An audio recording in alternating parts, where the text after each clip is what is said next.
Bonjour et bienvenue sur ma chaîne, bienvenue pour une nouvelle vidéo. Aujourd'hui je vais vous présenter ma palle de l'été, puisque, et oui ça y est, nous sommes en été, enfin. Alors, vous allez voir, c'est une palle un peu spéciale dans le sens où je vais, pendant ces 2 mois d'été, donc je compte fin juin, juillet, août, donc on va dire 2 mois et demi, pour préparer la rentrée littéraire, mon but c'est d'atomiser ma palle de service presse qui s'accumule. Voilà, donc ça va être ma priorité. Et vous allez voir, j'ai uniquement 2 romans perso qui sont aussi prioritaires que je vous présente. Ce qui ne veut pas dire que je ne vais pas en intégrer d'autres, je vais pas y arriver. Parce que bien sûr, vous savez très bien qu'une palle c'est changeant. En tout cas, ce que je vous présente, il faut absolument qu'il soit lu au 31 août. Donc on va pas perdre de temps. C'est parti, je vais vous les présenter un peu comme ils arrivent, je vais vous dire dans quel cadre à chaque fois je les ai reçus, je pense n'en avoir oublié aucun, je l'espère. C'est parti, donc le premier que je vous présente, alors les 2 premiers que je vous présente, ce sont des lectures communes que je vais faire notamment avec Dorian. Le premier, ça vous fait un petit teasing de mon prochain book haul, c'est le dernier tome de Nevernight de Jay Kristoff paru aux éditions de Saxus, il est tout frais. Voilà, je suis allée l'acheter. C'est ma passion pour le reniflage de livres. Je suis allée l'acheter vendredi dans ma librairie SFF préférée. Je l'ai pris en brochet parce que moi je les ai en brochet depuis le début. Voilà.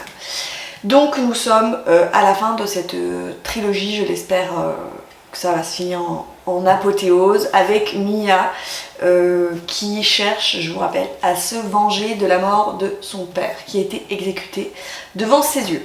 Donc je n'ai qu'une hâte, c'est de me plonger dans ce bouquin. Et le deuxième que je vais lire absolument, et c'est toujours avec Dorian, c'est La chute d'Hyperion de Dan Simmons aux éditions Pocket Imaginaire. J'avais adoré la première intégrale, ici il s'agit de la deuxième intégrale. Donc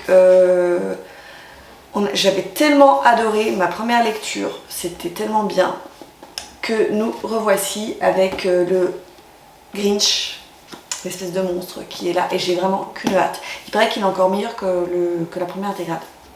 Donc on se fait ça cet été, c'est sûr. Et cette fois-ci, je vais attaquer tout ce qui est service presse. Et donc tout ce que je veux, vraiment mon but, c'est qu'à la fin, je vous le redis, qu'à la fin de l'été, tous ces services presse qui datent pour certains, qui datent du mois de mars, soient lus. Comme ça, je recommence à zéro au mois de septembre. C'est donc parti. Les 2 premiers que je vous présente, que j'ai reçus dans ma pile à lire, c'est pareil, c'est encore un avant-goût du book haul, ils sont tout neufs. C'est le premier tome et le deuxième tome de le second œcumène de John Crossford. Donc le premier tome qui s'intitule Regulus, le deuxième tome qui s'intitule Horosco, et c'est aux éditions Critiques.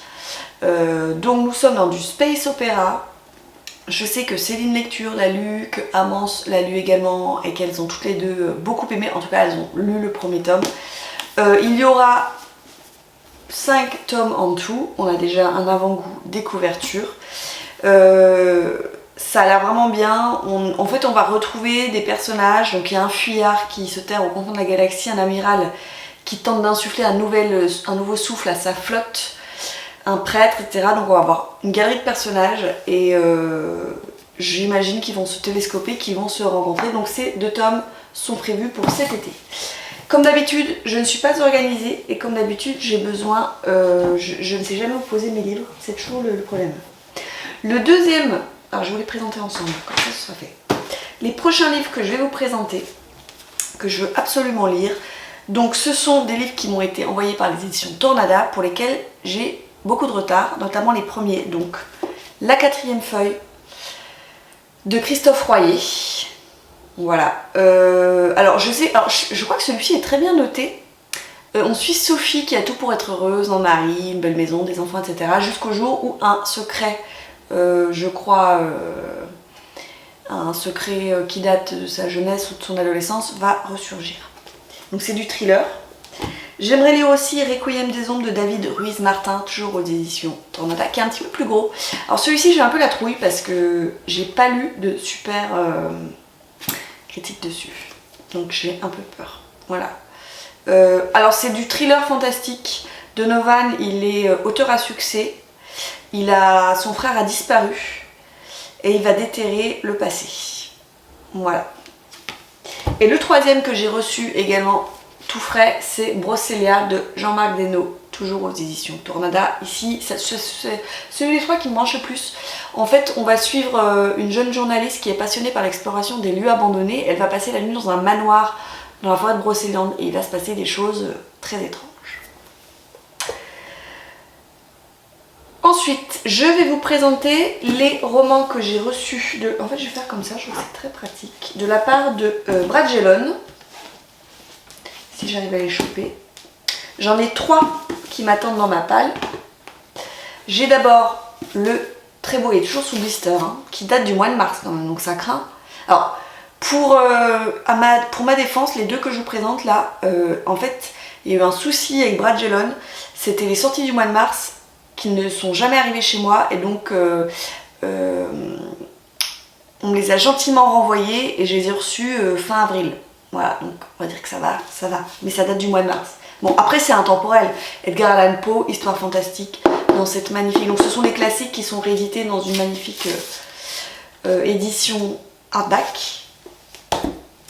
Et de même, alors c'est celui-là qui était arrivé complètement défoncé, Sherlock Holmes et la bête de Stapleton de James Lovegrove, toujours chez Brad Gellon, avec la tranche dorée. Ils en font quelques-uns comme ça que j'aime beaucoup dans cette collection. Ça devrait se lire en plus super vite parce que il fait 330 pages, c'est écrit gros. Donc attention, c'est le personnage de Sherlock Holmes qui est réutilisé en fait par l'auteur James Lovegrove. Donc ça n'a rien à voir avec les premières enquêtes de Sherlock Holmes par Conan Doyle. Hein. C'est complètement à part, c'est simplement que le personnage a été réutilisé. Et donc là, la bête de Stapleton, c'est donc Sir Henry Baskerville. Donc en fait, ça fait suite au Chien des Baskerville qui a été qui est un classique, hein, écrit par Conan Doyle, où on va retrouver un corps déchiqueté. Voilà, donc est-ce que la bête des Baskerville serait à nouveau en vie? Et le dernier que j'ai commencé, que j'avais laissé un peu de côté parce que j'avais d'autres choses urgentes, bien sûr, c'est Celle qui devint le soleil de Shelley Parker Chan, dans cette magnifique collection hardback, toujours avec cette tranche très belle. Donc ça, c'est ceux que je dois lire pour Brad Gellon. Ensuite, ah ben non, il y en a un dernier, j'ai oublié.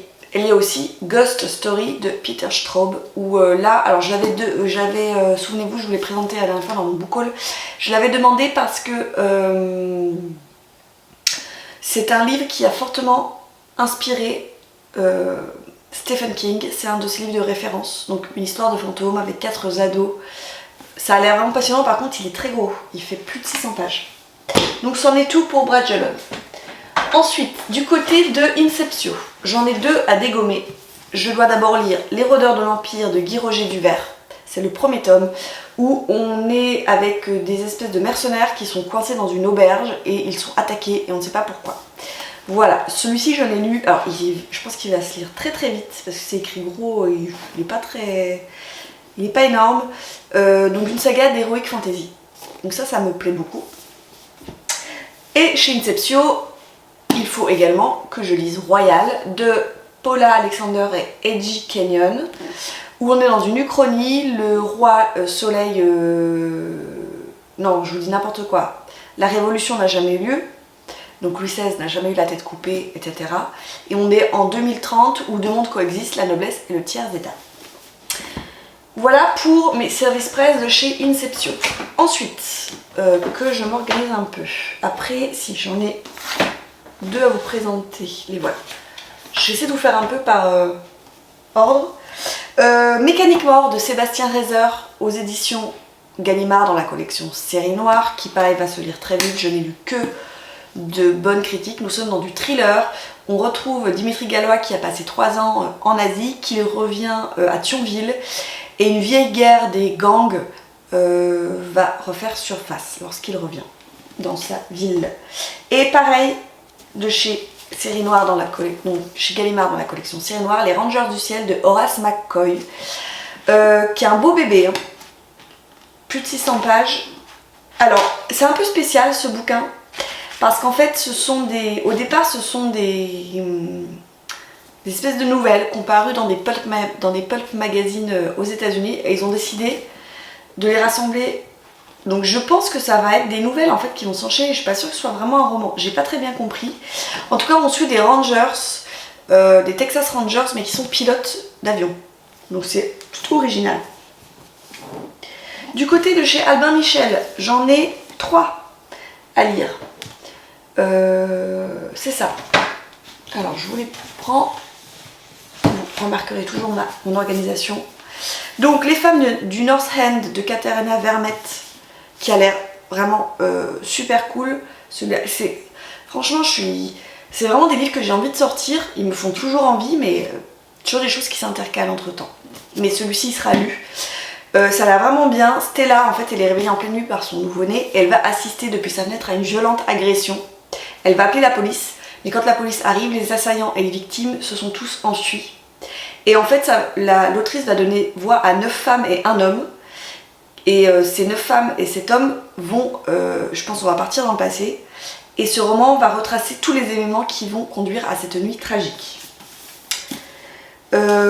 Également de chez Albin Michel, il faut que je lise Ripley de Helena Sender, que Claire m'avait gentiment envoyé. Donc Claire, c'était l'attachée de presse, elle m'avait gentiment envoyé parce que j'avais rencontré, souvenez-vous, l'autrice, je l'avais rencontrée à Quai du Polar lors d'un café littéraire. C'était vraiment très intéressant. Et du coup, nous sommes... En fait, l'autrice, elle est à la base, elle est journaliste scientifique. Et en fait, elle est allée dans la Silicon Valley, en Californie, pour regarder un peu ce qui se faisait en matière de technologie. Et en fait, elle nous a raconté des choses, c'est complètement hallucinant. Et là, en fait, on est dans un jeu vidéo qui vous permet de revenir à un moment de votre passé et de changer votre passé.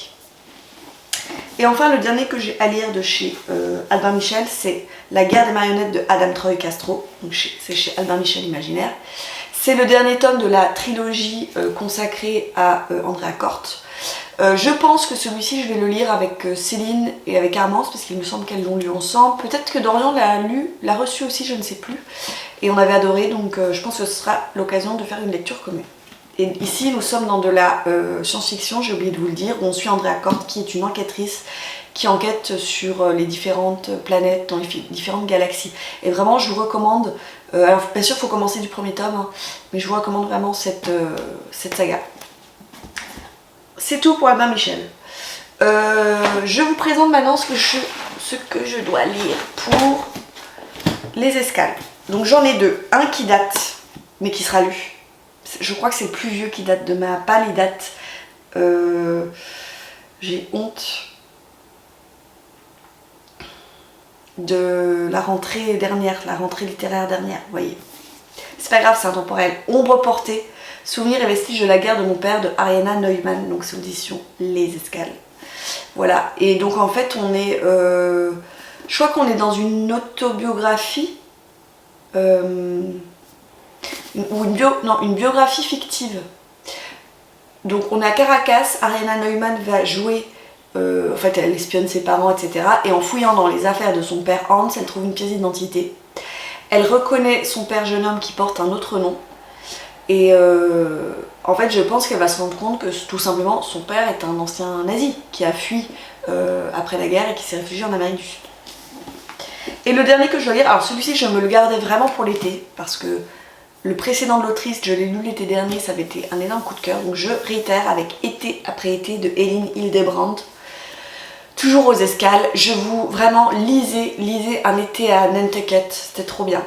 Donc là on est toujours à Nantucket. Donc en fait ce sont des îles qui sont vers New York je crois, et en gros toute la bourgeoisie new-yorkaise s'y retrouve en été. Et en fait on va suivre en 1993 Mallory qui vient d'hériter d'une petite maison sur cette île. C'est une fille, pardon, c'est une fille Mallory. Elle va rencontrer Jake, ils ont un coup de foudre, sauf que leur histoire d'amour est impossible. Donc en fait ils vont faire leur vie, mais ils se promettent que tous les étés, quoi qu'il arrive, ils se retrouveront le temps d'un week-end en amoureux, malgré les mariages, malgré les enfants. Voilà, donc j'ai hâte de m'y plonger. Voilà, et ensuite je crois que c'est tout pour les livres que j'avais de différentes... Ah non, j'en ai encore 2. Donc j'ai ces 2 là, je vais vous les présenter. Il faut que je lise de la part de Hachette. Alors j'ai arrêté mon partenariat avec Hachette, en fait on nous a demandé là à la fin si on voulait renouveler le partenariat. Et moi j'ai renoncé parce qu'en fait ça ne correspondait plus du tout à ce que je lisais. Une fois sur deux dans le formulaire, je ne choisissais pas de livre parce que c'était trop jeunesse pour moi, c'était trop young adult. Donc j'ai préféré laisser ma place à quelqu'un d'autre. Ça ne me correspondait plus, donc c'était pas la peine que je persiste. Donc les 2 derniers services presse que je dois lire par contre pour eux et que j'ai demandé parce qu'ils m'intéressaient, c'est Combien de pas jusqu'à la lune de Carole Trébor. Donc c'est en fait c'est le livre de poche, hein. C'est édité au livre de poche mais c'est Hachette qui chapeaute le tout. Pourquoi je l'ai pris? Parce qu'en fait c'est une biographie fictive de Katherine Johnson, une femme noire américaine qui a complètement été oubliée par l'histoire avec un grand H. Et pourtant, c'est elle qui a permis notamment à la Apollo 11 de décoller en 69. Juste ça, la nana. Et celui que je dois lire également de chez Hachette, c'est Le Tribut des dieux de Bleu N. Guillou. Et c'est le premier tome, Octavia. Alors, je sais plus trop de quoi ça parle. On est dans de la fantaisie. Voilà, tous les 100 ans, un dieu choisit l'héritier qui prendra sa place et Octavia va faire sa rentrée à l'académie de magie. À voir. Je crois que c'est dit. Yes. Ensuite, maintenant je vous présente, j'ai un livre par maison d'édition. Donc, je dois lire Journal intime d'un dieu omniscient de Adrien Mangold aux éditions de l'Homme Sombre.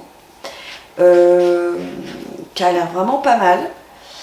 Mais c'est très énigmatique. Je voulais juste, chers lecteurs, chères lectrices, les humains sont passés de mode. Bienvenue dans une société d'eau, de feu et de roche. Bienvenue dans un monde où les villes naissent, la révolution approche et le jour paraisse. Bienvenue sur Astria. Il est très court, 350 pages. Je dois lire également pour les éditions Nemos Le Monde des Premiers, tome 1 de Lucie Thomasson. Donc c'est dans leur collection Naos, c'est leur collection Young Adult. Celui-là il a l'air super bien. Donc en fait on est dans un monde où règnent les devins, créateurs, horlogers, empathes, illusionnistes, clairvoyants. Ce sont 6 familles, 6 royaumes qui dirigent d'une main de fer le continent. Et quand on n'appartient pas à ces familles, on est serviteurs. Et non, on va suivre justement les serviteurs, Victoire, Guilhem et Dimitri qui sont étudiants. Et bientôt on va les attribuer à une famille, sauf qu'ils vont se rendre compte qu'ils se préparent un complot. Allez, c'est bientôt fini. Je dois lire également de la part, alors ça c'est l'autrice qui m'a contactée, je vais lire cet été, c'est Time Corridor de Dalia Pérez. C'est chez Nouveaux Auteurs, ça a l'air vraiment bien. On est dans de la thriller science-fiction. Donc en fait on est alors je sais qu'on est en Israël, voilà, on est à Jérusalem, on va suivre Hans Hartmann qui s'est converti au judaïsme, qui habite donc dans cette ville. Et en fait il a inventé une espèce de machine à remonter le temps, et son fils qui s'appelle Ezriel, il est autiste. Et un jour ce fils va emprunter un couloir, donc un couloir du temps, et va se retrouver en 1938 pendant la nuit de cristal à Berlin. Voilà, donc ça a l'air hyper intéressant. Je dois lire également de la part des éditions, alors je sais jamais parce que c'est caché, voilà, c'est les éditions Le Beau Jardin dans la collection Mauvaise Graine, Le meurtre de Harriet Mockton de Elizabeth Haynes, qui est énormissime. On est dans un true crime en fait. Donc Elizabeth Haynes, elle a repris une vieille affaire qui date de 1843 où on a découvert le corps de Harriet Mockton, 23 ans, retrouvée morte, enceinte. Donc on avait conclu à l'époque à un suicide et en fait pas du tout. Voilà, donc ça a l'air vraiment passionnant, mais faut que je me plonge dedans. Je vais lire également de la part des éditions Pygmalion, Sous les cendres de Christopher Carlson. Il a l'air vraiment super. Je pense que c'est un de mes prochains thrillers que je vais lire, celui-là. Donc on est en novembre 94, une maison elle est réduite en cendres. On est je vous ai pas dit où on est, en Norvège? Non, en Suède. Et on va découvrir le corps d'une femme, mais qui n'est pas morte dans l'incendie, elle a été assassinée. Et donc ça va bouleverser les habitants de la communauté rurale de Marbäck, dans le sud de la Suède. Je vais le mettre là. Je dois lire également de la part des éditions Plomb. Bon, il se lira vite au bord de la piscine, celui-là, je pense. Le plus beau lundi de ma vie tomba un mardi de Camille Andrea. Bon, voilà, c'est pas du tout le genre de truc que j'aime. Déjà, les titres à rallonge, j'ai horreur de ça. Bon, vous voyez bien la couverture, hyper girly. Donc on va suivre Noah qui a 10 ans, qui s'est donné comme objectif de devenir le premier enfant métis président des États-Unis. Et il va rencontrer Jacob Stern, un vieil homme de 75 ans, impressionné par ce jeune orateur. Voilà, une rencontre qui va tout changer. Écoutez, on verra, c'est écrit hyper gros, ça fait 200 pages. Donc ça, en une après-midi, c'est fait. Et le dernier, il faudrait que je le mette sur ma table de nuit parce que sinon je vais pas y penser. En fait, c'est un recueil de nouvelles. Vous vous rappelez, je vous l'avais présenté, c'est L'âme poète de Claude Savornin. C'est aux éditions Sénent. Voilà, un recueil de nouvelles. Donc je vais pas vous faire un pitch sur des recueils de nouvelles. Et écoutez, je crois qu'on a fait le tour de mes services presse. Celui-ci, c'en est pas un. Voilà, donc j'ai de quoi faire. J'ai pas compté. Ça en fait 25, je dirais. Sachant qu'en plus je dois en recevoir d'autres. Donc bon, vous voyez, c'est une palle qui fluctue. En tout cas, voilà, ma mission, c'est vraiment de la faire baisser au maximum d'ici, je vous dis, le 31 août. Et pour que je puisse aborder cette rentrée littéraire, mais surtout que je chronique en temps et en heure, en fait, parce que le but, quand même, c'est de vous donner envie. Je sais bien que même si un livre on le chronique un an après, vous allez le trouver en librairie, vous allez pouvoir le commander, c'est pas le problème. Mais je trouve que c'est bien aussi de donner son avis tout de suite quand le livre sort ou dans le mois qui suit. Donc je vais essayer de prendre vraiment de très bonnes résolutions là-dessus. C'en est tout pour moi, j'arrête de blablater. N'hésitez pas à me suivre sur Instagram, Carolivre, je vous mets le lien comme d'habitude. N'hésitez pas non plus à me laisser un commentaire pour me dire s'il y a des bouquins qui vous font envie ou pas. On peut toujours se faire une petite lecture commune sur Instagram. Bref, je vous embrasse, je vous souhaite de belles lectures, je vous souhaite aussi un bel été, même si je pense revenir avant les grandes vacances, je pense revenir vous faire un book haul ou un point lecture. En tout cas, bel été quand même. Profitez bien, lisez bien et je vous dis à bientôt pour une nouvelle vidéo. Ciao!